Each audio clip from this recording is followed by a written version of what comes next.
Selamat datang di YouTube channel Suharyanto Putra. Channel khusus yang akan memberikan informasi dan inspirasi tentang dunia pendidikan, karir, pengembangan diri maupun kepemimpinan untuk generasi muda dimanapun kamu berada. Silahkan like dan subscribe untuk mendapatkan update informasi terbaru dari saya.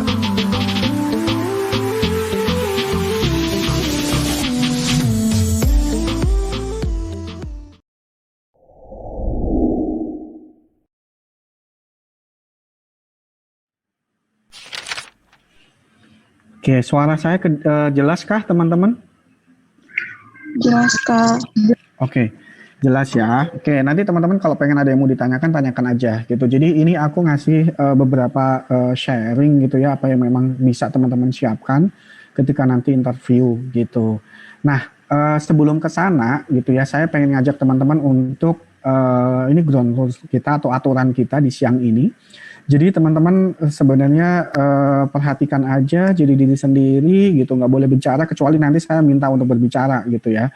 Dan no sleeping biasanya after lunch gitu ya, teman-teman udah ngantuk terus pada ketiduran gitu, kayak saya dongengin gitu ya. Teman-teman terus akhirnya teman-teman masuk ke alam gelombang alfa terus akhirnya teman-teman bisa tidur tuh gitu. Oke, intinya itu terus gue langsung aja. Nah, ini sedikit perkenalan tadi udah di-mention juga sama Joanna gitu ya.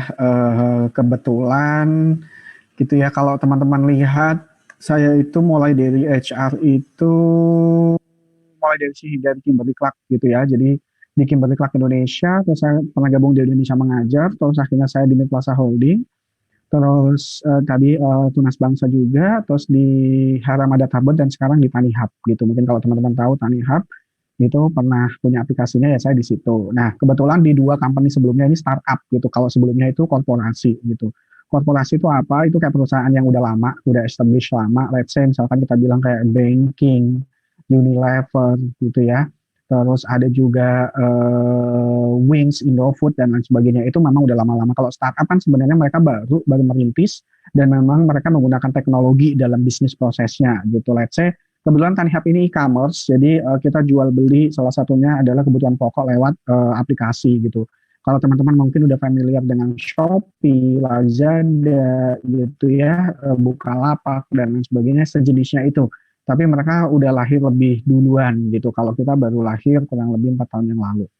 Nah, di situ saya juga ngurusin soal karyawan juga, mulai dari rekrutmen juga gitu ya, terus interview juga iya, penilaian kinerja juga iya, training juga iya, dan segala macam soal dunia HR lah gitu. Nah, sekarang kan teman-teman kayak temanya kemarin kan habis lulus terus ngapain gitu kan. Sebenarnya teman-teman ini juga perlu ditanya nih kepada diri teman-teman semuanya gitu. Nah, setelah teman-teman lulus sekarang itu mau kemana gitu, mau kemana, mau ngapain, itu perlu dijawab gitu. Jadi sebelum lulus harusnya udah punya jawaban ini. Kalau teman-teman belum punya jawaban, nanti bingung ketika teman-teman udah wisuda, terus gue mau ngapain ya, ikutan teman aja deh, teman daftar ke sana ikut ke sana, teman kerja di sini ikut ke sini dan seterusnya gitu. Nah, kalau bisa teman-teman dari sekarang tuh udah punya pilihan gitu ya. Apa yang akan teman-teman lakukan? Apakah teman-teman nanti ini beberapa pilihannya ya, teman-teman lanjut kuliah lagi gitu ya, mau lanjutin lagi deh bidangnya gitu. Gue pengen jadi akademisi, pengen jadi dosen gitu ya, pengen jadi orang yang berkecimpung di dunia pendidikan, memang harus lanjut kuliah gitu ya. Nah, silakan. Apa teman-teman pengen kerja? Nah, kalaupun teman-teman kerja, sebenarnya juga perlu dipikirin, teman-teman pengen kerja di mana? Gitu. Tadi yang aku mention nih, bisa aja di startup gitu ya, di perusahaan rumah sakit, di NGO, di perusahaan swasta, atau mungkin di pemerintahan, jadi pegawai negeri sipil gitu ya, dari PNS, jadi tenaga honorer di Pemda dan lain sebagainya. Nah, itu balik lagi ke minatnya teman-teman gitu. Jadi teman-teman harus punya pilihan dan punya alasan yang kuat gitu. Jangan cuma hanya ikut-ikutan gitu. Karena apa? Nanti ketika di interview gitu ya pasti akan ditanyain gitu. Let's say misalkan nih, gitu, aku sering bertanya adalah kenapa kalau teman-teman minat gitu gabung sama kita gitu. Itu kan harus punya alasan yang kuat nih. Kenapa teman-teman pengen gabung di perusahaan kita atau mungkin di organisasinya kita gitu. Nah, teman-teman kalau misalkan nggak ada alasan yang kuat, terus teman-teman hanya ikutan teman gitu, jadinya jawabannya ngambang gitu. Jadi jawabannya itu nggak meyakinkan gitu. Jadi itu bisa kelihatan banget dari intonasi teman-teman, dari nadanya teman-teman, dari eye contact-nya teman-teman, gimana teman-teman menjelaskan gitu. Itu harus benar-benar teman-teman kuasain itu. Nah, Apakah teman-teman mau rintis usaha atau mau coba deh, gue pengen jalan sendiri, mau buka apa gitu, mau ngelakuin apa. Nah, itu juga perlu teman-teman juga harus tanya kepada diri teman-teman. Atau langsung menikah gitu. Barangkali teman-teman kan punya madhab atau paham di mana, oke deh, gitu, sebelum 20 tahun gue harus nikah gitu kan. Nanti ketika nikah, kalau cewek kan udah lah nggak usah pusing gitu, udah ada suami, suami yang mikir, kerja, gue di rumah aja gitu kan, ngurusin rumah tangga. Nah itu kan pasti beda cerita gitu. Jadi yang paling penting adalah planning teman-teman apa gitu. Teman-teman harus nanya kepada diri teman-teman. Jadi knowledge tentang teman-teman harus aware, harus tahu tentang dirinya, mulai dari apa yang teman-teman rencanakan, apa yang ada dalam diri teman-teman itu harus hal utama yang harus teman-teman jawab dulu, harus teman-teman cari tahu gitu. Itu kuncinya gitu. Kalau teman-teman nggak belum firm dengan itu, belum yakin dengan itu, nanti akan mempengaruhi juga di interview gitu. Jadi teman-teman juga akan setengah-setengah jawabnya, nggak yakin, nggak pede, terus akhirnya ya ya sebisanya aja, sesenengnya aja gitu. Nah, beda dengan orang-orang yang memang udah punya passion di situ, udah tahu mau itu, dia udah mencari tahu segala sesuatu. Nanti ketika ditanya apapun itu beda deh rasanya gitu. Karena interview itu juga soal ngomongin rasa gitu ya. Rasa di mana tonnya anak ini gimana sih, vibe-nya gimana sih gitu ya. Karakternya gimana sih gitu. Nah, motivasinya sebesar apa sih itu akan kelihatan dengan bagaimana teman-teman menjawabnya. Pastinya bisa menjawab kalau teman-teman punya knowledge gitu ya, udah mencari tahu sebelumnya, udah tahu tentang dirinya teman-teman, sehingga ketika ditanya teman-teman misalkan let's say kelebihan kamu apa gitu atau kekurangan kamu apa, jadi teman-teman bisa langsung menjawab itu gitu. Oke, sampai sini teman-teman jelas ya. Terus ini tadi yang aku mention gitu loh. Kalau misalkan teman-teman pengen kerja, teman-teman itu pengen kerja di sektor apa gitu. Pilihannya banyak banget. Nah, teman-teman harus explore satu-satu. Let's say misalkan private sector itu perusahaan-perusahaan yang memang swasta gitu. Ada teman-teman yang pengennya memang aku pengennya di public sector kok, aku pengennya di pemerintahan. Aku pengennya memang berkecimpung di dunia politisi lah, pemerintahan lah, dan sejenisnya gitu ya. Mau di desa, di kecamatan, di organisasi, atau apapun itu juga ada juga. Atau di pemerintahan, di tingkat kabupaten, itu juga ada. Atau gue pengen di sektor NGO, itu kayak LSM nih gitu ya. Kalau memang aku suka kok untuk di bidang sosial, di NGO kan banyak banget bidangnya ya, mulai dari pendidikan, kesehatan gitu ya, dan segala macam itu banyak banget gitu, dari mulai kemiskinan gitu ya, tentang pemberdayaan perempuan, tentang ekonomi desa dan lain sebagainya, itu banyak banget, bahkan banyak sekali NGO luar negeri yang ada di Indonesia yang teman-teman bisa juga jadi opsi juga gitu. Nah, teman-teman harus ekspor itu gitu. Lebih baik ekspor dulu, cari tahu dulu sedalam-dalamnya, baru teman-teman nanti menentukan gitu, gue pengennya di mana. Dibandingin teman-teman hanya ngikutin gini. Tantangan yang sering dialami oleh teman-teman yang baru lulus adalah teman-teman itu ikutan teman-temannya. Let's say misalkan oke lah, daripada gua nggak kerja gitu, ya udahlah yang ada dulu deh gua ambil. Nggak apa-apa, untuk pertama kali nggak apa-apa. Yang penting teman-teman punya activity dulu sambil teman-teman eksplorasi gitu ya. Kira-kira minatnya teman-teman di mana, pengennya di mana gitu. Karena memang di usianya teman-teman, tugas perkembangan secara psikologisnya adalah teman-teman harus memantapkan karirnya teman-teman. Nanti ketika teman-teman usia 30 tahun, 40 tahun mau di mana. Ini adalah masa eksplorasi teman-teman. Mulai dari mana mencoba, mulai dari mana magang, mulai dari mana ikut project-project, ikut acara-acara yang nantinya teman-teman bisa jawab sendiri. Oh, gue kayaknya suka di bidang ini, gue enjoy deh kalau ikutan ini, gue magang di sini itu seneng deh gitu. Oh, ternyata selama gue magang, selama gue ikutan kerja part time freelance, ada loh bagian kerjaan yang di bagian ini dan lain sebagainya. Mungkin itu bisa jadi ketertarikan teman-teman gitu. Jadi explore, cari tahu, nanya ke senior, nanya ke dosen, nanya, baca gitu, dan cari tahu seperti apa sih gitu ya, dan lain kerjaan di situ, bidangnya apa aja.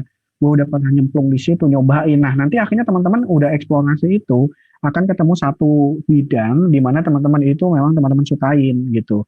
Dan bidang itu harus teman-teman mantapkan ke depannya kalau teman-teman udah nemuin itu gitu. Let's say misalkan dinamikanya atau mungkin tantangannya adalah ketika teman-teman baru lulus, oke sih gitu, gue nyobain sekali dua kali, tapi jangan lama-lama gitu. Jadi nyobainnya itu jangan sampai usia 30 masih nyobain terus, itu nanti teman-teman nggak ketemu sama identitas dirinya teman-teman, jati dirinya teman-teman gitu. Jadi sebenarnya teman-teman pengennya di mana gitu. Nah, itu akan jadi pertanyaan juga gitu, karena ketika misalkan interview, gue selalu nanya gitu. Memang karena aku di startup sekarang, aku selalu nanya gitu, kenapa sih teman-teman, kenapa kamu pengen ke startup gitu? Emang yang kamu tahu tentang startup apa gitu? Culture-nya kayak gimana gitu? Lo ada teman nggak yang kerja di startup? Udah nyari tahu nggak sebelumnya gitu? Yang lo tahu tentang perusahaan kita apa gitu? Itu juga kita pasti tanyain gitu. Nah, kalau teman-teman memang udah yakin, udah tahu, udah cari tahu, pasti teman-teman bisa menjawab itu dengan lancar gitu ya, dengan smooth lah gitu ya, gitu tanpa ya sebenarnya nggak normatif aja jawabannya gitu, karena teman-teman punya calling nih yang kuat untuk masuk ke situ gitu.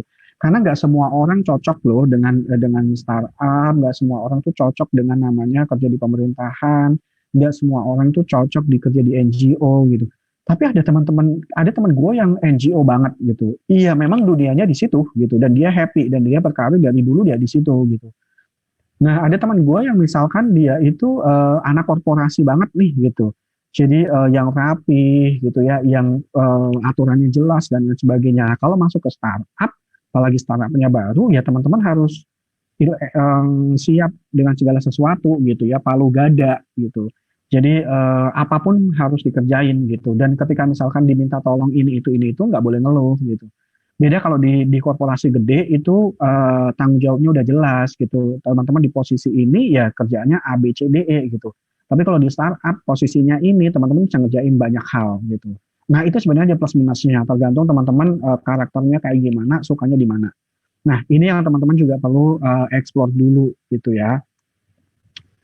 Nah, masuk lagi, jadi yang perlu teman-teman lakukan pertama kali adalah know yourself gitu. Kalau cari tahu tentang dirinya teman-teman. Tahu dirinya teman-teman itu mau kerja di mana, bidang apa, area mana gitu, selling point-nya apa gitu ya. Yang teman-teman bisa jual di dirinya teman-teman tuh apa gitu. Let's say misalkan aku pengen kerja di rumah sakit, aku pengen kerja di bidang kesehatan. Kesehatannya itu posisi yang teman-teman bidangnya itu di mananya gitu. Sebagai perawatnya kah, sebagai apa di bagian obat-obatan dan sebagainya, itu teman-teman harus cari tahu. Oh, peluang-peluangnya apa aja. Terus kira-kira selling point-nya di teman-teman itu gini. Selling point itu adalah hal yang unik yang teman-teman miliki yang tidak dimiliki oleh kebanyakan kandidat yang lain. Pasti teman-teman akan ditanya, kenapa sih kita harus hire teman-teman? Kenapa kita harus milih dirimu dibandingin 10 kandidat yang lain atau 20 kandidat yang lain gitu. Padahal yang apply itu kan pasti ratusan, bisa aja ribuan. Nah, apa yang membedakan teman-teman dengan kandidat yang lain? Nah, itu juga harus teman-teman pikirin. Pasti akan ditanya. Nah, teman-teman harus cocokin dengan requirement atau kebutuhan yang dicari dari posisi yang teman-teman apply. Gitu. Let's say misalkan teman-teman apply untuk jadi seorang finance gitu, yang gampang aja lah gitu ya. Finance analoginya. Seorang finance pasti butuh orang yang detail, orang yang suka angka, orang yang suka dengan tabel, orang yang suka dengan report, orang suka dengan namanya Excel gitu dan lain sebagainya. Nah, kamu analisa, teman-teman analisa di posisi ini itu nyari orang yang kayak gimana. Nah, yang gua punya itu apa? Nah, nanti teman-teman ceritain gitu bahwa teman-teman gua itu Excel gua udah jago, gua udah biasanya pakai fungsi A B C D E, fungsi if lah, fungsi sum lah, fungsi lookup lah, VLOOKUP lah dan lain sebagainya misalkan. Gue itu suka sama angka-angka, gue detail gitu. Habis itu teman-teman ceritain waktu dulu saya kuliah, saya itu pernah beberapa kali megang di bagian finance, ngurusin duit, saya harus bikin report, saya harus bikin ini. Nah, tunjukin evidence itu yang menjadi selling point teman-teman gitu ya, bukti-bukti pengalamannya teman-teman yang menunjukkan bahwa teman-teman memang kuat, strong di situ. Nah, itu akan match gitu, itu akan match gitu ya dengan yang mereka cari gitu. Nah, itu salah satu tipsnya gitu ya teman-teman ya. Jadi selling point itu perlu teman-teman harus ramu dulu. Kalau teman-teman misalkan nih gue pengen apply jadi bagian PR gitu ya, korkom, PR gitu, yang orang yang suka ketemu orang, ngadain event, bikin konferensi, berhubungan sama media gitu ya. Teman-teman harus lihat diri teman-teman tuh selling point di bidang itu apa gitu. Apakah dulu memang pernah belajar di kampus, pernah belajar soal itu apa enggak gitu. Kalau misalkan teman-teman apply buat jadi apoteker, buat jadi kerja di apotek atau mungkin di bagian apotek di sebuah rumah sakit atau instansi, teman-teman harus juga jual bahwa teman-teman itu punya knowledge yang banyak nggak soal obat-obatan, soal gimana teman-teman itu manage sebuah apotek, bagaimana customer service teman-teman. Nah, hal-hal kayak gitu yang harus teman-teman coba hubungkan dan cari tahu apa yang ada dalam diri teman-teman yang memang mendukung dan memang mereka cari gitu karakter pribadi atau karakter pegawai seperti apa yang mereka cari itu. Nah, teman-teman cocokin di situ. Nah, salah satu tipsnya adalah itu gitu ya. Jadi sebelum itu harus know yourself, cari tahu dulu gitu ya tentang dirinya teman-teman. Oke.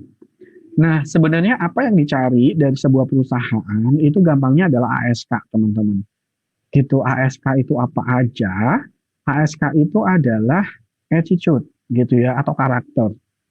Karakter seperti apa? Tergantung posisinya, gitu. Lagi-lagi tergantung bidangnya, gitu. Let's say, gitu ya, yang umum-umum aja deh karakternya, pasti orang suka orang yang jujur, suka orang yang kerja keras, suka orang yang ramah, suka orang yang memang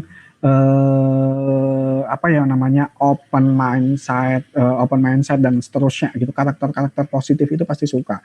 Tapi ada beberapa yang memang spesifik dengan posisinya. Let's say kalau teman-teman suka dengan bidang yang berhubungan sama orang, itu ya, ketemu orang, keluar, meeting dan lain sebagainya, pasti nyari orang karakternya yang extrovert. Orang-orang yang memang suka kumpul sama orang, orang-orang yang suka ketemu sama orang, ngobrol sama orang, dibandingin sama orang-orang yang pendiam gitu ya. Mereka kan mungkin lebih suka untuk ada di depan laptop, di belakang layar. Gitu, kerjaan-kerjaan yang memang di belakang layar, di depan laptop, mungkin jadi admin, mungkin jadi finance gitu ya, mungkin jadi analis gitu ya, mungkin jadi ya kayak teman-teman yang ada di lab itu kan memang harus di depan meja lab gitu ya, harus mengamati. Itu nggak harus punya kepribadian suka sama orang, ngobrol sama orang. Kalau misalkan suka ngobrol sama orang, ketemu orang, nanti dia mah kabur mulu gitu ya, nggak bertahan gitu ya, baru di depan lab sejam gitu udah, aduh rasanya panas banget sih, gerah gue gatal deh gitu ya, pengen ketemu orang, pengen kenal sama pengen ngerasain udara di luar gitu. Nah, itu juga biasanya akan dicocokin gitu. Jadi kalaupun misalkan nih gitu ya, jadi si legowonya teman-teman tuh gini, kalau misalkan teman-teman apply sebuah posisi terus tiba-tiba teman-teman itu nggak lolos, itu jangan berkecil hati gitu. Mungkin saja gitu ya, dari salah satu karakter yang teman-teman punya, atau mungkin kayaknya kurang pas deh gitu, karena kita nyari pribadi yang kayak gini nih, kita nyari orang yang kayak gini, sementara teman-teman itu memang secara nature of personality-nya teman-teman itu bukan orang yang ada di situ gitu, teman-teman. Jadi nggak usah berkecil hati, pasti akan ketemu jodohnya gitu. Yang penting dicari lagi itu, karena peluang banyak banget. Nah, yang kedua adalah skill. Skill ini soft skill ataupun hard skill gitu. Hard skill itu apa? Itu adalah yang teman-teman pelajarin selama kuliah. Let's say kalau teman-teman belajar Microsoft Word, Excel, PowerPoint gitu ya, belajar desain, belajar soal obat-obatan, belajar soal teknis gimana ngeracik obat, gimana misalkan teman-teman bikin sesuatu. Nah, itu teknis gitu ya, itu technical gitu. Let's say misalkan kalau teman-teman finance, berarti mereka harus bisa bikin laporan keuangan, itu teknis gitu. Nah, kalau soft skill itu adalah perusahaan itu pasti punya namanya soft skill yang mereka harus mereka cari gitu. Let's say misalkan kalau di banking, teman-teman harus kuat customer service-nya, karena banking itu perusahaan jasa gitu. Nah, orang-orang yang ada di dalamnya adalah orang-orang yang memang secara customer service-nya harus kuat. Let's say misalkan di hotel itu kan memang jasa, ngelayanin orang, hospitality, ramah tamah, nyari orang yang memang secara pribadi itu suka ngobrol sama orang, suka ngelayanin orang, dan memang murah senyum, mau membantu, mau direpotin gitu. Suster juga sama, petugas kesehatan juga sama, karena nature-nya adalah mereka melayani, mereka jadi pelayan gitu ya, melayani customer-nya gitu, karena uang itu datang dari melayani gitu. Kalau misalkan melayanannya bagus, maka customer satisfaction-nya akan oke, bisnis juga akan berimpact gitu. Hotel yang misalkan okupansinya tinggi, pasti pelayanannya oke. Mulai dari gedungnya bersih, pelayanannya ramah, mereka profesional semuanya gitu ya. Itu ditunjang dengan soft skill-nya dia plus penampilannya dia gitu. Nah, soft skill ini mulai dari macam-macam, dari customer service lah, mulai dari bisa bekerja sama lah, teamwork gitu ya, mulai dari bisa beradaptasi gitu. Terus misalkan kalau di Tani Hub itu kita punya 4 core competencies, yaitu adalah teamwork, bisa bekerja sama gitu ya, bisa berkolaborasi dengan siapapun itu. Terus yang kedua adalah punya agility. Agility itu adalah cepat, sigap, mau beradaptasi, mau belajar, mau mencoba, kalau gagal bangkit lagi gitu. Yang ketiga adalah customer service gitu ya, karena kita juga harus melayani siapapun itu, karena siapapun itu adalah pelanggan kita, orang yang ada di depan mata kita adalah pelanggan kita. Terus yang terakhir adalah growth mindset, jadi orang-orang yang memang mau terus belajar, mau melihat setiap peluang gitu ya. Orang-orang yang misalkan nggak cuma stuck di situ aja gitu, orang-orang yang memang selalu pengen mencoba hal baru, pengen berubah, pengen belajar, pengen menguasai hal baru, dikasih ini berani, dikasih ini mau gitu. Bukan orang-orangnya, aduh Pak udah deh gue di sini aja gitu, bukan tipikal orang kayak gitu. Nah itu pasti akan ditanyain nanti gitu. Nah nanyanya seperti apa nanti, biasanya mereka itu punya namanya teknik gitu ya, nanti aku akan ceritain di akhir teknik yang mereka pakai ketika interview itu pakai teknik apa untuk menggali kompetensi sini. Nah yang ketiga adalah knowledge. Knowledge itu adalah tataran knowledge ya, tataran apa yang teman-teman tahu, teman-teman pahamin, pengetahuan tentang bidangnya teman-teman gitu ya. Walaupun memang nggak harus teman-teman bisa gitu, tapi paling nggak teman-teman secara konsep itu dapat gitu. Kalau misalkan teman-teman kuliah, biasanya kan memang secara konsep teman-teman pelajarin gitu ya, tapi keterampilannya belum tentu punya, pengalamannya belum tentu ada gitu.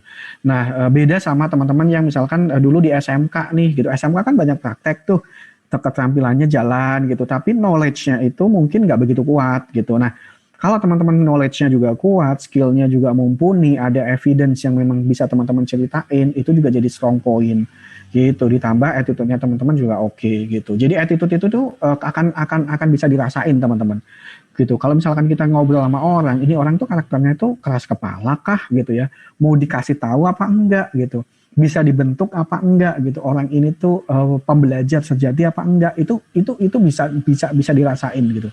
Nah kalau misalkan orangnya itu keras kepala, kayaknya songong banget deh gitu, ya udahlah, lupain gitu, kadang-kadang kita skip aja gitu. Aku dulu pernah interview ya, bukan dulu, kemarin lah kayaknya, mungkin sebulanan yang lalu gitu, sama orang yang dalam tanda kutip tuh gue tuh baru ngobrol beberapa kalimat aja udah gila nih orang sombong banget sih gitu. Jadi nggak ramah, terus dia itu menempatkan dirinya itu lebih tinggi gitu ya. Padahal kalau kita interview gitu ya teman-teman ya, kalau bisa tempatkan diri kita itu sejajar dengan yang interview gitu. Karena kan yang butuh kita ya. Karena yang butuh kita juga pengen masuk ke situ, kita pengen diskusi tentang perusahaannya, tentang posisi yang kita mau apply. Kalau bisa sejajar gitu. Artinya sejajar itu teman-teman jangan merendahkan diri teman-teman. Kalau terlalu merendahkan, teman-teman nanti nggak punya bargain of power gitu ya. Nggak punya power untuk nego gitu. Nggak merasa inferior gitu. Tapi kalau teman-teman di atas, nanti kelihatan teman-teman agak sombong gitu ya. Bisa Pak gini-gini, kecil gini-gini. Wah kayak itu bisa aja kalau ekstrim banget akan sombong. Yang kedua mungkin orang, gila ini orang berani banget ya. Orang ini sangat mau ambil resiko ya gitu, tapi itu nanti takutnya jadi ke kanan banget, jadi kelihatan sombong, itu juga perlu hati-hati. Jadi mending tempatin diri teman-teman sejajar aja gitu ya posisinya, sehingga sama-sama gitu ya membutuhkan, mereka juga butuh saya, mereka juga butuh pekerja, butuh orang lagi nyari, gue juga butuh gitu. Jadi sama-sama equal gitu teman-teman. Jadi jangan menyombongkan diri, jangan merendahkan diri. Ya oke, kita diskusi aja, kita ngobrol, kita saling kenal, barangkali cocok gitu. Dan kita juga agak sedikit jual mahal gitu ya. Artinya tadi gitu, jangan melas banget gitu ya. Kalau bisa gue diterima ya Pak dan lain sebagainya gitu kan. Gitu itu juga jangan, karena yakin deh gitu. Ketika memang teman-teman fit gitu dengan yang mereka cari, pasti mereka juga akan oke gitu dan akan ngambil teman-teman. Oke, terus ini biasanya tahapan secara umum gitu ya. Biasanya akan teman-teman ngisi formulir, ada tes tertulisnya, ada wawancara, bisa 1 kali 2 kali. minimal tuh 2 kali gitu, atau mungkin bisa dibarengin tuh antara HR sama usernya gitu. Terus ada penawaran gitu kan, ditawarin teman-teman di situ mau nggak kerja di sini, posisinya ini, job desk-nya ini, salary-nya segini gitu. Kalau oke, teman-teman biasanya juga ada medical check up untuk beberapa instansi. Kalau teman-teman fit gitu ya, teman-teman bisa langsung masuk atau onboarding. Itu sekilas tahapannya. Tapi ada juga memang perusahaan yang agile banget, dinamis banget. Let's say misalkan kalau aku di startup tuh kencang banget gitu ya. Misalkan biodatanya belakangan dulu deh, yang penting interview dulu gitu ya, kenalan. Kalau memang udah oke, baru kita suruh ngisi gitu formnya. Biar nggak 2 kali kan gitu. Kalau misalkan nggak oke, ya udahlah nggak usah ngisi form gitu. Atau mungkin oke gitu ya, langsung ngisi form terus kita offer langsung bisa aja. Gua aja juga pernah paling cepet ya interview hari ini, besok join gitu. Itu juga ada juga gitu. Jadi misalkan kemarin baru interview Jumat, Senin bisa join ya gitu. Kalau memang orangnya oke, itu juga lagi butuh cepet gitu dan memang semuanya sudah nggak ada masalah, bisa kita cepetin gitu. Gitu teman-teman. Tapi kalau di korporasi biasanya agak sedikit lama tuh jedanya antara tes 1, tes 2, tes 3 gitu. Nah teman-teman juga bisa nanya ini ketika interview gitu ya, ketika kira-kira flow prosesnya di rekrutmen itu apa gitu teman-teman, supaya teman-teman ada gambaran juga. Nah oke, sebelum masuk ke sana, kenapa tadi aku di awal itu pengen nyampein itu, pengen ngasih introduction supaya teman-teman itu mindsetnya kebuka dulu gitu ya. Teman-teman juga tahu gitu ya, jangan ujuk-ujuk cuma interview gitu. Untuk sampai di interview itu butuh proses yang panjang gitu. Let's say misalkan kan kalau teman-teman nggak menarik CV-nya gitu ya, nggak bisa membuat impresi yang oke, nggak akan teman-teman dipanggil gitu. Jadi beberapa persiapan yang teman-teman bisa lakukan adalah satu, bikin CV yang menarik. Kan ada kelasnya ya, kayaknya tadi nggak tahu kelas di pagi hari mungkin atau kapan gitu ya, yang menunjukkan siapa diri teman-teman. Terus teman-teman udah punya LinkedIn, optimalisasi LinkedIn-nya teman-teman. Teman-teman bisa mulai branding dari LinkedIn kok gitu. Teman-teman bidangnya apa, dan mulai coba berkoneksi dengan orang-orang yang memang sesuai dengan bidang yang teman-teman minati. Orang-orang yang memang bekerja di bidang dan perusahaan yang teman-teman minati, sehingga teman-teman saling terkoneksi. Teman-teman bisa branding di situ, bisa nulis di situ, bisa posting sesuatu, bisa sharing sesuatu, sehingga yang lain juga akan notice nih ada teman-teman gitu ya. Teman-teman bisa komen di postingannya orang-orang yang memang jadi inspirasi teman-teman di perusahaan teman-teman yang teman-teman minati gitu. Itu juga bisa. Atau teman-teman sekedar misalkan nih, gue pengen masuk ke perusahaan itu, gue tahu ada beberapa orang yang ada di situ, dan gue tahu nih, let's say misalkan aku pengen masuk di dunia di bidang HRD di perusahaan A. Ya udah gue ketemenan deh sama HRD perusahaan itu di LinkedIn gitu. Terus coba aja diskusi, nanya gitu ya. Lewat DM juga boleh dan lain sebagainya barangkali gitu ya. Atau teman-teman menawarkan sesuatu gitu. Kalau misalkan teman-teman punya sesuatu, itu juga salah satu strategi yang teman-teman bisa lakukan gitu. Contohnya menawarkan gini. Misalkan teman-teman udah punya riset nih waktu S1 gitu. Dan kebetulan itu risetnya teman-teman itu cocok gitu ya dengan topik atau bisnisnya si perusahaan itu. Teman-teman bisa japri gitu ya ke mereka gitu. Let's say misalkan calon atasannya teman-teman dalam tanda kutip kalau teman-teman gabung di situ. Oke Pak, aku dulu waktu mahasiswa pernah riset ini gitu. Mungkin barangkali perusahaan Bapak juga tertarik atau Bapak pengen tahu hasilnya kayak gimana. Mungkin kita bisa diskusi gitu ya. Atau saya bisa kirimkan nih gitu summary hasilnya gitu. Kalau Bapak memang mau diskusi boleh banget. Nah, akhirnya kan dari situ kalau memang direspon nanti teman-teman mulai kenalan nih dengan orangnya gitu ya. Terus teman-teman bisa bertanya sebenarnya Pak, kebetulan tuh saya baru lulus nih gitu. Saya pengen mendalami bidang ini gitu ya. Kira-kira Bapak ada rekomendasi nggak sih perusahaan mana yang memang cocok buat saya gitu. Tapi sebelumnya teman-teman udah kenalan, udah diskusi, udah apa-apa. Kan akhirnya nih si orang calon atasannya teman-teman atau siapa yang ada di situ, dia udah nih anak kayaknya oke deh. Nih anak ini deh gitu. Kalau memang di perusahaan itu lagi butuh, pasti teman-teman ya udah coba deh gue minta CV-mu gabung aja sama kita, barangkali cocok. Atau mungkin dia akan coba nanya departemen yang lain. Kayaknya ini anak bisa berpotensi nih. Ini anak kayaknya cocok deh di departemen ini. Gitu. Mungkin bisa di-refer ke calon user yang lain gitu. Nah, itu juga salah satu trik gimana teman-teman bisa masuk tanpa lewat jalur yang umum. Jalur yang umum itu adalah teman-teman ngirimin aplikasi lamaran, nanti nunggu dihubungin. Nah, itu jalur umum. Tapi kalau misalkan teman-teman pengen nge-hack gitu ya, rekrutmen hacknya adalah dengan cara kayak gitu. Temenan dulu, ajakin ngobrol, diskusi gitu ya. Baru teman-teman masuk gitu ya. nanya sesuatu gitu. Tapi jual dirinya itu kayak soft gitu loh. Gitu kayak misalkan, Pak, aku pengen mendalami bidang ini ya Pak, aku kan kebetulan juga baru lulus, belum punya pengalaman yang banyak. Kira-kira Bapak ada rekomendasi nggak sih gitu? Mungkin training atau perusahaan mana yang mungkin lagi open, yang butuh magang mungkin, butuh apprentice, itu juga bisa gitu. Nah, kalau memang mau lewat jalur umum, itu bisa lewat job portal. Job portal tuh banyak banget, mulai dari Jobstreet, JobsDB, Urban Hire, Caliber, Glints. Nah, teman-teman coba pelajarin itu. Kira-kira kalau misalkan bidangnya teman-teman, posisinya teman-teman itu biasanya lamarannya itu lewat mana sih? Lewat aplikasi mana sih? Bahkan LinkedIn juga bisa apply di situ kan gitu. Nah, itu cari tahu karena setiap posisi itu punya preferensi gitu. Kalau misalkan let's say kalau aku, karena kebetulan aku di dunia teknologi, kalau talent tech gitu ya, programmer itu, mereka itu sifatnya udah ada wadahnya nih kayak Glints gitu ya, Caliber juga bisa dari situ juga. Nah, mereka tuh khusus talent-talent yang memang anak-anak programming gitu. Nah, berarti gue nyarinya ke situ tuh gitu. Kalau misalkan gue nyari kalau gue pengen di bidang, kalau misalkan di Jobster itu masih umum lah gitu, anak-anak finance, anak-anak yang masih umum-umum itu masih bisa kita temuin di situ.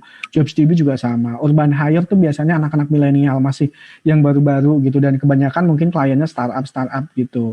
Caliber juga banyak gitu, yang korporasi juga ada, yang startup juga ada. Nah, teman-teman juga saya kenalin nih gitu, bikin akun di situ, kalau bisa tik beberapa bidang yang teman-teman minati, nanti kan akan dapat notification tuh ke emailnya teman-teman gitu kan, semuanya udah by apps juga kan gitu di handphone gitu.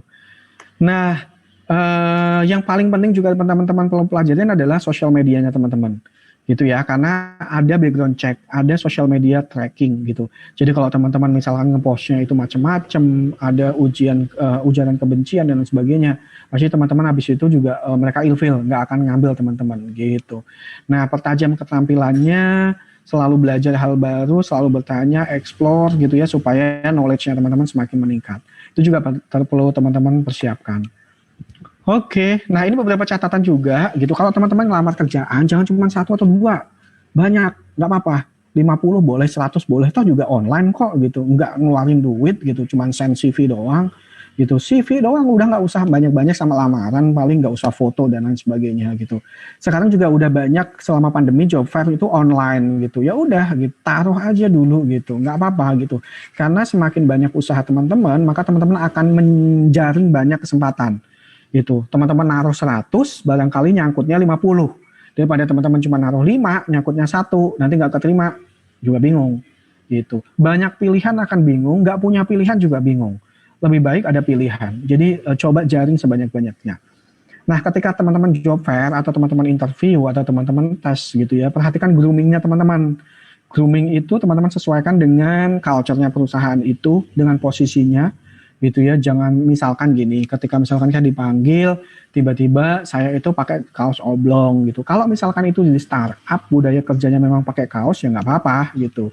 Sesuaiin aja. Tapi kalau pengen netral, ya pakai polo shirt, kemeja gitu, dan itu juga netral gitu, atau pakai batik gitu, netral juga gitu. Perhatikanlah gitu, karena itu juga akan jadi first impression teman-teman gitu. Mandi jangan lupa, grooming gitu ya, dandan yang oke, yang memang proper, itu juga penting. Karena jangan sampai teman-teman itu first impressionnya nih orang tuh nggak bisa ngurus dirinya ya gitu. Gimana mau ngurus kerjaan gitu kan. Beda sama teman-teman IT nih. Gue tuh juga dulu punya di perusahaan tech itu, teman-teman IT kan suka tidurnya malam, bangunnya siang, kadang-kadang nggak sisiran gitu ya. Tapi kadang-kadang mereka ya teman-teman di tech IT, ya talent di IT itu nggak peduli itu gitu. Kadang-kadang kita bisa menganulir, nggak apa-apa lah ya memang, tapi dia pintar banget gitu ya, dia bisa coding, dia bisa programming gitu, dan nggak masalah kerjaannya, ya udahlah gitu, karena mereka ada di belakang layar kerjaannya, dia di depan laptop gitu kalau programming gitu kan, gitu. Mungkin penampilan, kecuali kalau misalkan dia udah di level tertentu, udah di level manager atau di level tertentu yang memang berhubungan meeting sama klien lah gitu, nah itu mungkin diperhatikan juga gitu nanti ketika misalkan udah join. Nah, yang paling penting adalah jangan terlalu idealis. Di awal misalkan gini, memang passion penting, memang bidang yang teman-teman sukai penting. Tapi untuk di awal-awal yang tadi aku mention juga bahwa yang penting teman-teman ada activity dulu. gitu ya, ada kerjaan dulu sambil teman-teman eksplorasi lagi gitu ya, kira-kira bidang apa yang teman-teman minati sambil teman-teman membangun networknya teman-teman gitu. Jadi nggak apa-apa ambil dulu untuk pilihan pertama gitu ya, tapi jangan asal ngambil. Maksudnya artinya gini, teman-teman bikin beberapa pilihan yang memang itu teman-teman punya lah gitu, karena kan misalkan oke, gue tuh sukanya dua bidang ini deh, kalau nggak ini atau ini, itu nggak apa-apa, jangan bener-bener random gitu, jangan gitu. Nah, soal salary gitu ya, soal gaji juga jangan terlalu idealis gitu. Kalau misalkan dikasihnya berapa, nggak apa-apa, cari pengalaman, karena ketika teman-teman di awal yang perlu teman-teman lakukan adalah cari pengalaman gitu ya. Pengalaman itu nantinya akan mahal kalau teman-teman udah semakin ekspor gitu ya, udah berpengalaman, mereka juga akan menghargai itu gitu. Jadi kan dulu kalau teman-teman pelajarin kan ada kemarin kasusnya viral tuh, let's say misalkan lulusan kampus A gitu ya, mereka maunya digaji sekian gitu kan, dia nggak mau di bawah itu. Apaan gue lulus kampus terbaik gitu kan, terus gue mau dikasih ini. Nah, attitude kayak gitu juga nggak bagus gitu, apalagi ditambah diposting di sosial media, akhirnya jadi viral gitu, terus akhirnya juga kampusnya juga sampai angkat tangan, sampai ikut campur gitu, itu juga sampai turun tangan, itu juga nggak bagus gitu teman-teman. Jadi nggak usah idealis dulu, karena cari pengalaman dulu aja gitu, pengalaman itu akan ngikutin kok gitu. Kalau teman-teman bagus kinerjanya, bagus kerjanya juga, atasan nggak akan tidur kok gitu, pasti mereka juga akan lihat gitu. Oke, terus CV gue kasih tahu sebentar ya teman-teman sebelum masuk ke interview. Yang paling penting adalah email, itu perlu teman-teman cantumkan. Nomor telepon yang bisa dihubungin, email yang bisa dihubungin. Kalau perlu emailnya juga teman-teman email yang profesional. Jangan alay gitu loh. Jadi benar-benar mewakili namanya teman-teman gitu. Kayak misalkan Yohana, ya udah Yohana@gmail gitu. Jangan aku sayang kamu @gmail gitu kan, atau apalah gitu. Teman-teman suka kartun terus nama akunnya kartun gitu juga nggak boleh gitu.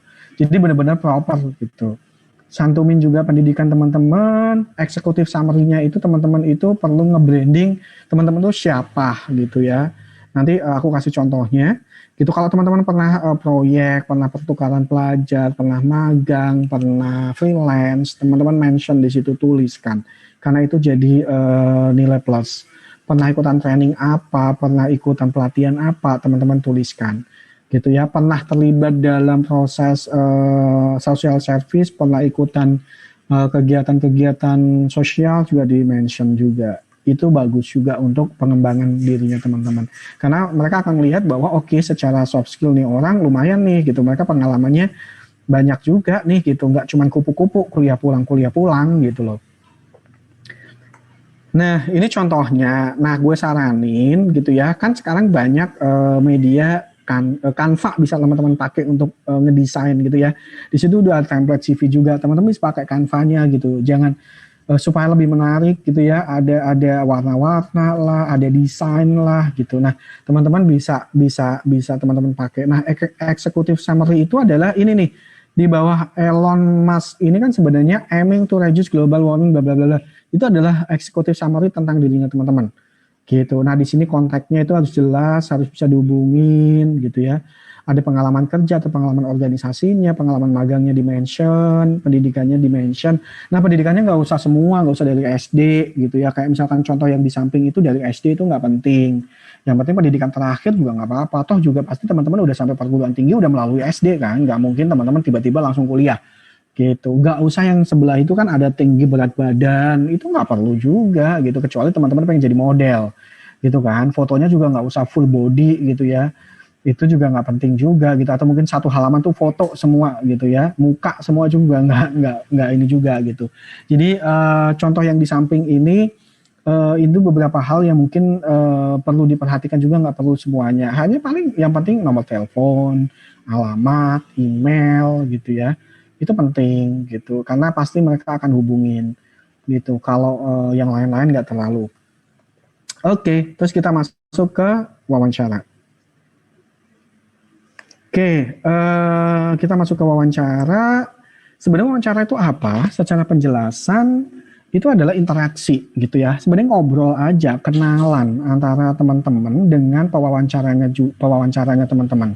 Gitu. Teknisnya mereka pakai teknis, pakai metode Itu nggak mungkin cuma ngobrol doang. Jadi ada hal-hal yang memang pengen dicari tahu, hal-hal pengen digali datanya, informasinya. Terus punya tujuan tertentu karena dengan interview ini gue pengen tahu lebih kenal nih dengan calon kandidatnya gitu. Terus berbatas waktu biasanya mungkin 30 menit, 1 jam gitu. Nggak mungkin akan seharian juga. Kalau seharian tuh pasti ada interview, ada psikotes, ada tugas-tugas yang lain gitu. Terus itu adalah sarana atau ajang teman-teman untuk menjual diri gitu. Dalam tanda kutip ya.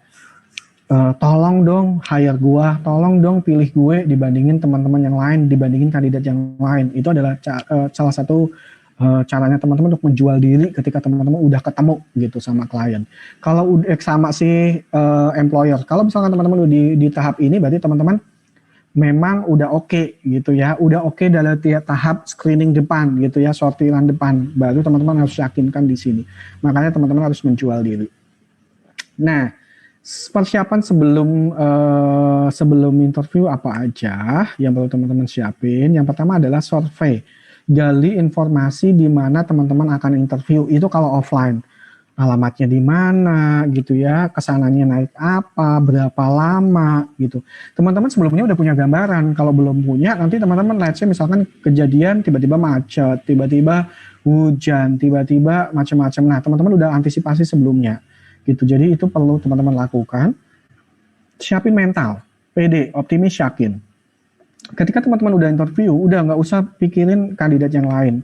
Yang teman-teman pikirin adalah dirinya teman-teman dan bagaimana teman-teman meyakinkan orang yang teman-teman ajak ngobrol gitu ya. Mentalnya teman-teman harus teman-teman tata. Kalau teman-teman misalkan masih belum yakin, masih minder gitu, itu akan kelihatan energinya teman-teman itu akan bisa dirasain gitu.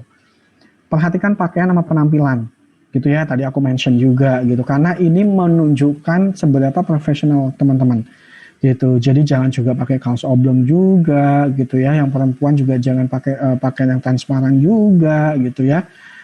Dan pakai celana pendek gitu ya. Jadi yang proper aja gitu.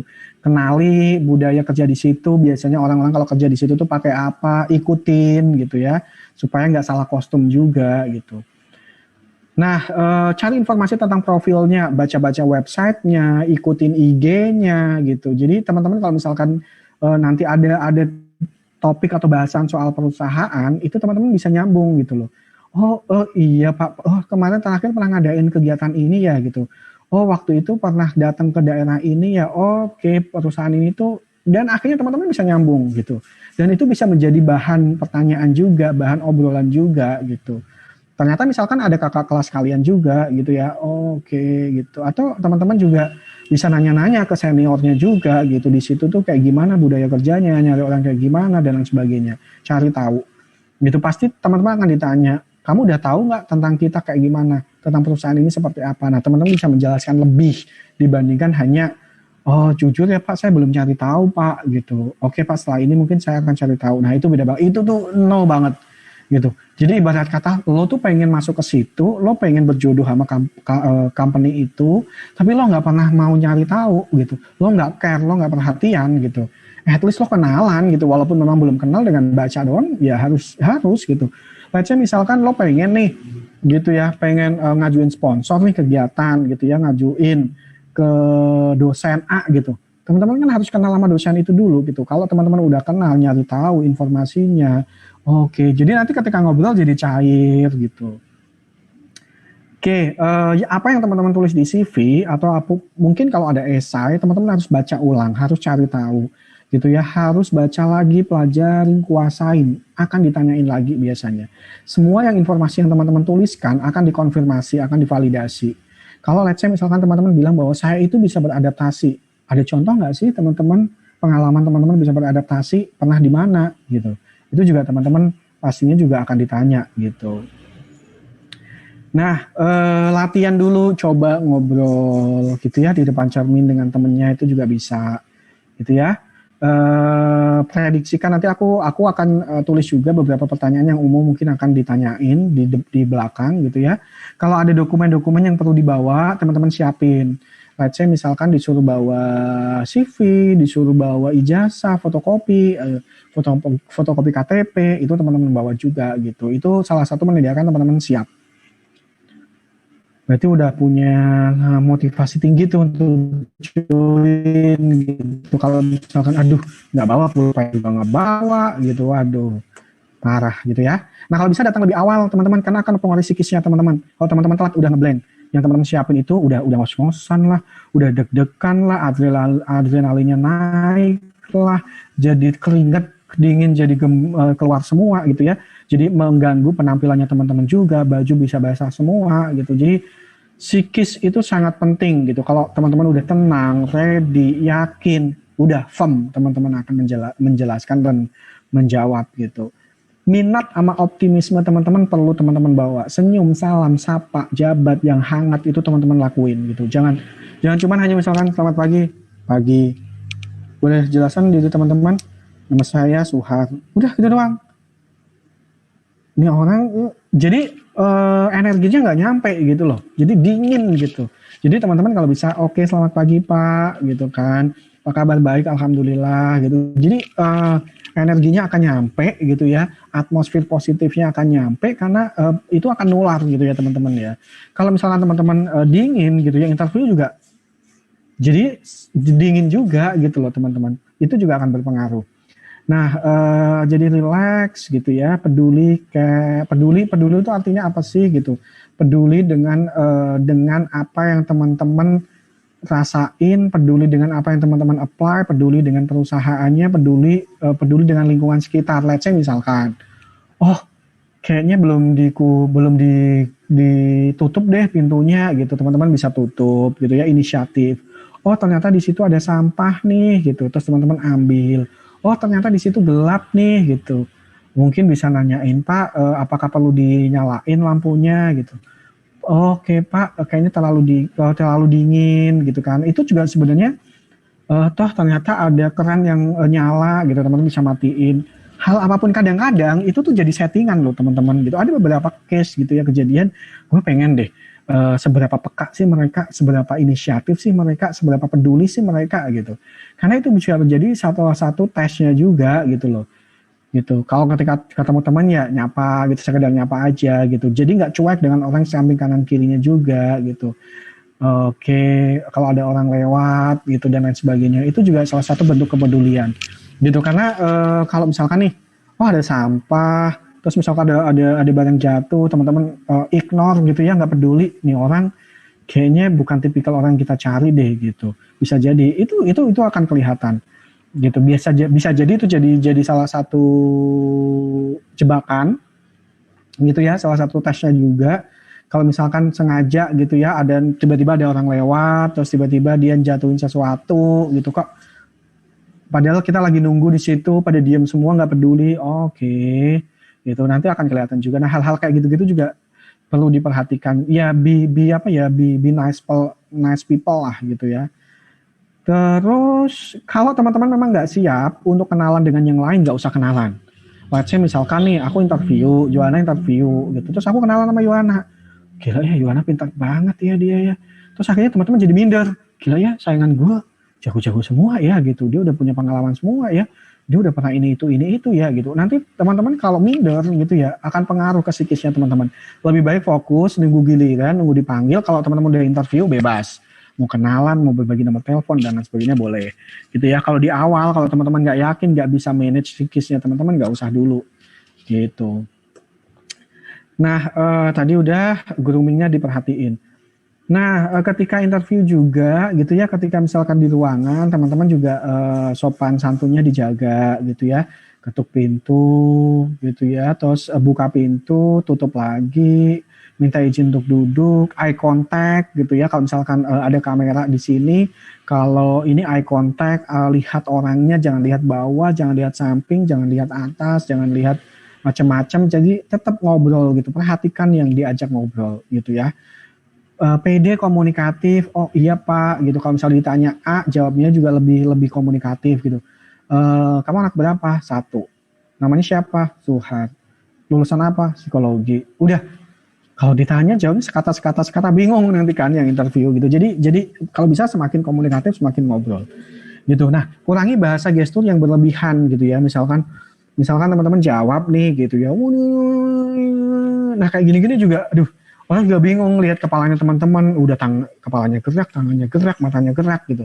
Ya itu hal-hal yang berlebihan juga dikurangin gitu.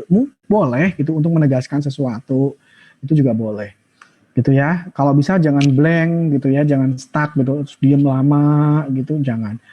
Kalau bisa lancar gitu ya, sebisa mungkin menjawab gitu dengan apa yang teman-teman tahu gitu ya. Tetap rendah hati artinya sejajar tadi, tidak menyombongkan diri, tidak merendahkan diri juga. Terus jangan lupa, nah kalau interview teman-teman kalau di akhir sesi itu ditanya ada pertanyaan nggak?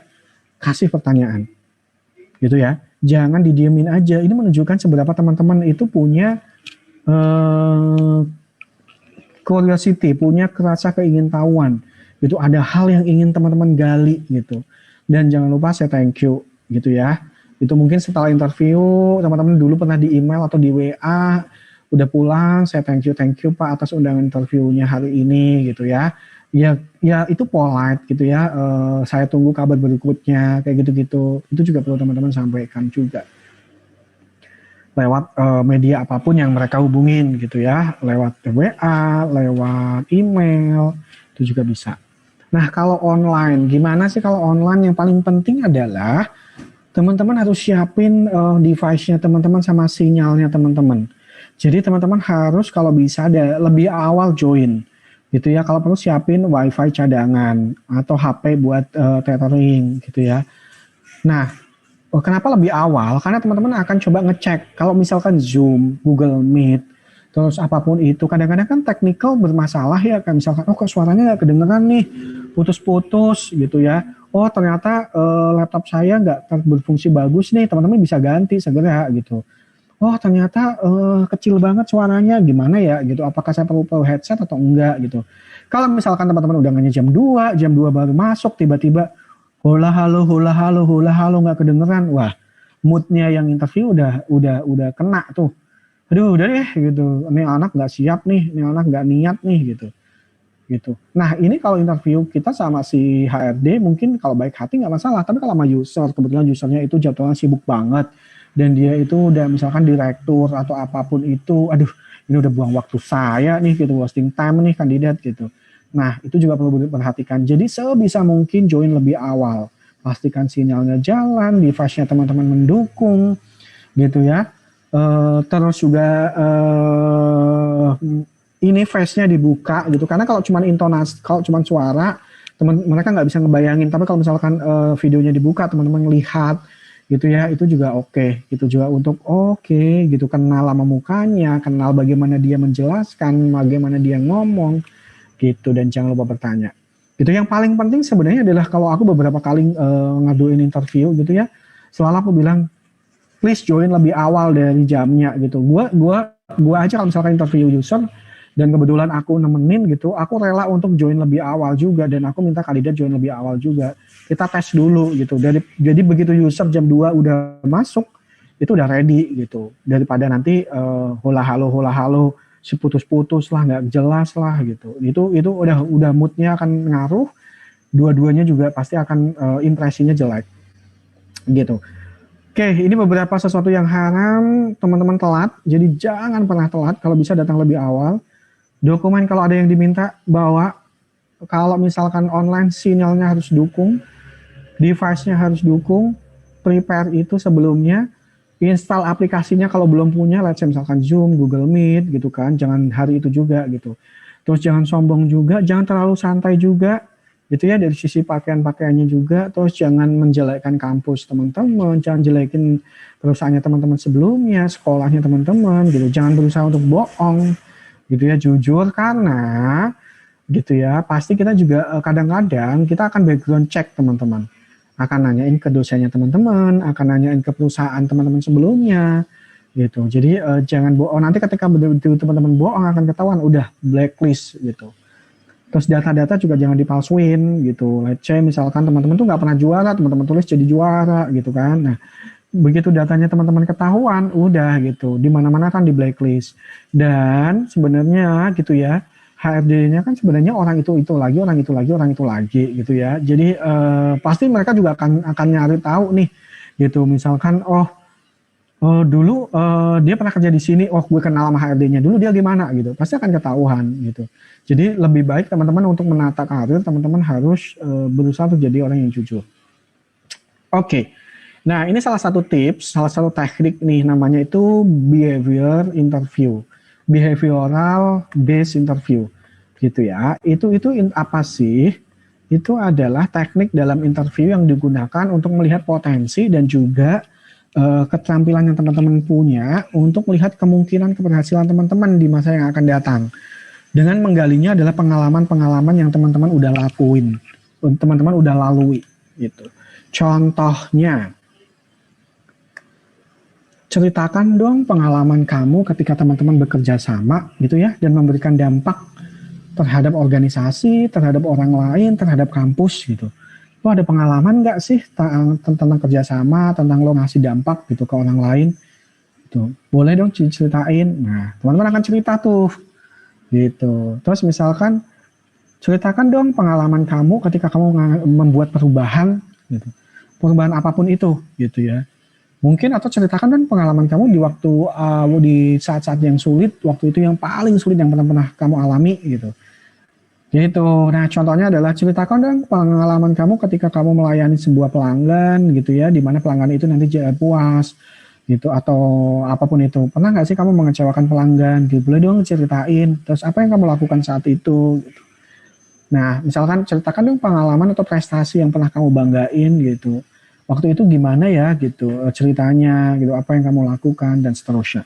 Nah, itu adalah pengalaman-pengalaman yang masa lalu yang bisa memprediksi nih orang itu dia punya kompetensi apa, dia kecenderungannya ke depannya akan gimana. Itu pasti akan digali juga. Bisa aja nih lewat esai, bisa aja nanti juga akan ditanyakan ketika interview. Ini namanya adalah behavior based interview.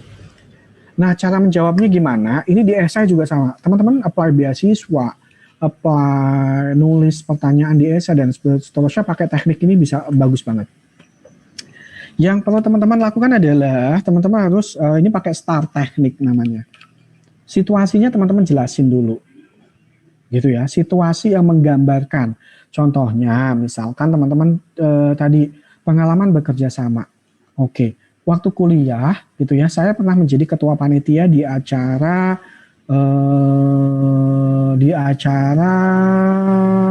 let's say misalkan team building satu fakultas di mana targetnya adalah ada 200 mahasiswa yang harus ikut gitu ya. Nah, udah ada tugasnya mahasiswa harus ikut nah kita harus bikin acara semenarik mungkin sehingga team building itu bisa memuaskan semua pelanggan gitu. Oke. Kondisinya saat itu dia jadi ketua panitia, tugasnya ini konteksnya seperti apa kebayang tuh. Nah, jadi waktu yang saya punya untuk menyiapkan acara itu adalah 1 minggu gitu. Nah, saya dibantu sama 10 orang panitia yang terdiri dari bendahara 1 misalkan, atau bendahara 2, sekretaris ini gitu. Nah, untuk bisa menjalankan itu dalam waktu 10 hari gitu ya, beberapa langkah yang saya lakukan adalah 1, saya undang meeting gitu. Saya membuat meeting harian atau regular meeting setiap 2 minggu, seminggu 2 kali atau seminggu 3 kali. Terus saya membuat job desk masing-masing panitia gitu dan membagikan dan menjelaskan itu kepada mereka. Setelah udah semua jelas, saya minta teman-teman untuk membuat program kerja di masing-masing kepanitiaannya misalkan nih. Dan seterusnya gitu ya, itu action-action yang teman-teman lakuin. Terus hasilnya gimana? Nah, akhirnya gitu ya, setelah apa yang teman-teman saya lakukan, akhirnya kegiatan itu bisa berjalan lancar, dari sisi bendahara juga bisa mendapatkan dana sekian, kita bisa melibatkan lebih dari yang tadinya 200 targetnya, tapi kita akhirnya yang datang 250, di mana alumni banyak yang datang misalkan, dosen juga banyak yang datang, nah itu menjelaskan hasilnya. Action itu juga perlu dijelasin teman-teman, itu jadi runtut ya teman-teman jelasinnya, gitu. Jadi oke, yang jelasin juga enak. Kalau teman-teman yang dengerin juga pengen nanya lagi, memfollow up juga enak. Nah, pakai teknik ini yang paling mujarab gitu. Ketika misalkan ada esai, ada pertanyaan, pakai teknik ini. Jelasin dulu situasinya biar kebayang, gitu. Jangan sampai cuman gini. Ceritakan dong pengalaman teman-teman ketika teman-teman bekerja sama. Saya pernah jadi ketua OSIS dan kerjasama sama 10 orang, hasilnya sih mereka oke-oke aja. Yang teman-teman jelasin cuman hanya sekilas-sekilas kan, oh hasilnya oke, oh, ada 100 orang, tapi konteksnya waktu itu ceritanya gimana sih? Itu nggak kebayang gitu, itu nggak kuat gitu loh. Evidence-nya nggak kuat gitu. Kalau teman-teman apply beasiswa pun juga pasti akan nyeritain itu. Waktu itu teman-teman, teman-teman ceritakan dong pengalaman teman-teman bekerja sama. Aku ya dulu tuh pernah ikut acara 10 kali, 100 kali deh gitu. Dimana itu panitia banyak banget gitu. Dan alhamdulillah semuanya berjalan lancar. Itu doang. Nah itu nggak menggambarkan teman-teman. Itu cuman hanya situasinya teman-teman pernah itu, terus hasilnya itu gitu. Jadi actionnya apa nih yang teman-teman lakukan saat itu, tantangannya apa nih, itu nggak dijelasin. Gitu. Nah itu teman-teman perlu jelasin, gitu ya. Nah nanti kan ada tahap latihan tuh, teman-teman nanti bisa latihan sendiri ya. Kalau misalkan ada pertanyaan ini, teman-teman jawabnya gimana, gitu. Let's say misalkan gini, waktu kuliah gitu ya, pernah nggak sih kamu itu punya tugas yang paling sulit, yang sulit banget deh gitu, yang teman-teman harus kerjain, terus ceritain dong waktu itu gimana gitu, tugasnya apa dan apa yang teman-teman lakukan saat itu. Nah teman-teman cerita tuh, nah waktu itu tuh aku dikasih tugas nih sama dosen mata kuliah ini, itu tuh gila sih, tiga hari harus selesai, di mana gua harus riset, di mana gua harus pergi bla bla bla bla. Nah itu ceritain tuh gitu. Semakin teman-teman lengkap pakai STAR tadi, situasinya, actionnya gitu ya, risetnya apa, nilainya akan semakin tinggi gitu. Nah ini pertanyaan umum aja sih teman-teman yang perlu teman-teman waspadain ya. Pasti ceritain dong tentang diri teman-teman gitu ya. Kalau teman-teman disuruh ceritain tentang dirinya teman-teman, jangan cerita tentang alamat gue, kesukaan gue anak kedua dari 2 bersaudara, udah itu udah nggak penting gitu. Tapi yang tadi, yang teman-teman punya apa, selling point-nya apa, teman-teman ceritain gitu. Oke, nama saya Suhar gitu ya, saya lulusan psikologi dan saya sangat tertarik di bidang human resource development atau di dunia HR gitu. Nah, waktu kuliah saya pernah punya mata kuliah di mana saya belajar soal bla bla bla bla bla bla bla gitu. Jadi yang berhubungan sama posisi yang teman-teman apply, teman-teman jual yang ada dalam diri teman-teman gitu. Jangan gua anak 2 bersaudara, saya jurusannya ini, saya kuliah di sini, itu udah ada informasinya di CV gitu, nggak usah dijelasin. Kalau perlu hal-hal yang nggak ada di CV, nggak pernah ditanyain, nggak pernah ada di pertanyaan di form, itu teman-teman jelasin gitu. Nah, kenapa sih teman-teman milih kuliah jurusan itu gitu? Dan emang planningnya apa gitu? Nah, teman-teman kalau memang teman-teman udah yakin ya teman-teman bisa jawab gitu. Itu dengan yakin gitu.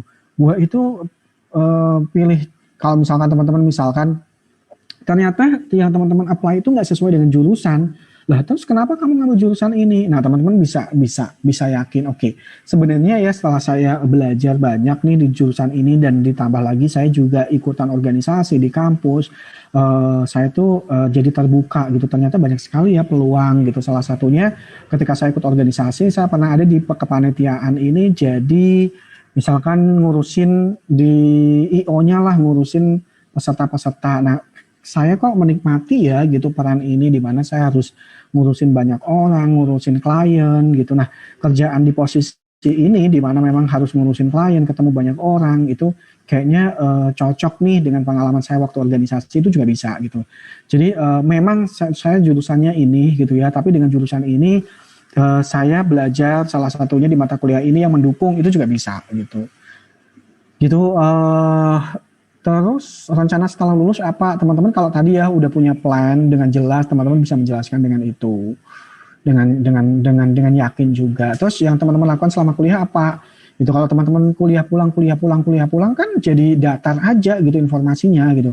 Tapi kalau misalkan teman-teman waktu itu ikutan ini, ikutan itu, pernah ini, pernah itu, teman-teman bisa cerita gitu. Oke, gitu. Terus yang teman-teman ketahui tentang perusahaan ini apa, teman-teman pernah magang nggak, waktu itu magang ngapain aja, apa yang teman-teman lakuin. Nah itu ceritain dengan metode STAR tadi teman-teman. Itu waktu itu saya magang di bagian ini, tugas saya selama magang adalah ini gitu ya. Dan salah satu pengalaman yang tidak pernah saya lupakan ketika magang adalah, nah teman-teman ceritain itu dengan metode STAR tadi gitu. Terus apa yang teman-teman tahu tentang budaya kerja di perusahaan ini, teman-teman juga harus cari tahu tuh pengalaman tersulitnya teman-teman, prestasi yang teman-teman banggain, gitu ya teman-teman, kalau waktu luang ngapain gitu, terus berapa salary yang teman-teman inginkan, tipe atau bidang pekerjaan apa yang teman-teman sukai, kenapa gitu. Nah itu ya juga teman-teman perlu jawab. Terus kenapa kita harus hire teman-teman gitu ya, kapan teman-teman itu, terus kapan teman-teman siap kerja, siap ditempati di mana aja, itu juga teman-teman perlu jawab. Gitu kurang lebih mungkin ini general question yang mungkin akan ditanyain gitu ya, kayak misalkan kalau teman-teman oke, saya siap ditempatkan dimanapun, karena kadang-kadang mereka tuh nyari orang yang memang ready untuk siap di mana aja, siap dikirim kemana aja gitu. Terus kalian cocok dengan atasan kayak gimana, itu juga teman-teman bisa jawab gitu ya. Ditambah kalau ada pengalaman yang serupa gitu ya, waktu itu magang tuh atasan saya tuh begini dan saya nyaman sih gitu, walaupun memang saya juga nggak bisa memilih sih gitu. Hal yang bisa saya lakukan adalah saya akan menyesuaikan diri dengan tipikal atasan yang akan saya punya nanti, itu juga bisa teman-teman jawab kayak gitu. Itu kurang lebih teman-teman ya gitu. Terus kalau ada question and answer, nanti akan ada stage ini ya, ada bagian ini, nanti monggo kita diskusiin. Kayaknya itu tadi slide saya terakhir. Gitu, kalau memang ada pertanyaan teman-teman bisa layangkan saya lewat Instagram saya juga boleh gitu ya, atau bisa lewat WA juga boleh. Gitu ya, saya balikin lagi ke Johan. Thank you.